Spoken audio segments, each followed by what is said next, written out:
যে আজকে যে মানববন্ধনটা যে আমরা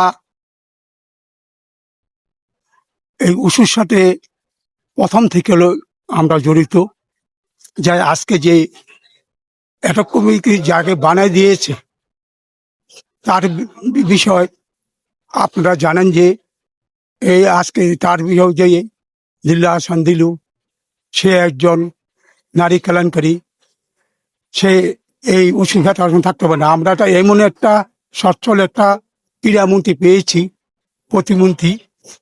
উনি উনি আমাদের জন্য, আমাদের ক্রীড়া অঙ্গনের জন্য অনেক, তার কথা কি বলবো, আমরা আরো ভাগ্যবান যে উনি এমন একটা ক্রীড়ামন্ত্রী পেয়েছি।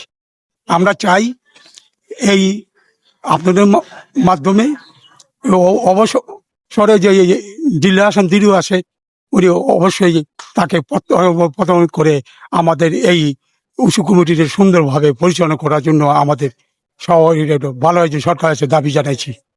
নারী কেলেঙ্কারির দায়ে বহিষ্কৃত, জাতীয় ক্রীড়া পরিষদ থেকে বহিষ্কৃত জনাব দিলদার হাসান দিলু, সাধারণ সম্পাদক বাংলাদেশ উশু ফেডারেশন, ওনার বহিষ্কারের দাবিতে আজকে আমরা রাস্তায় নামতে বাধ্য হয়েছি।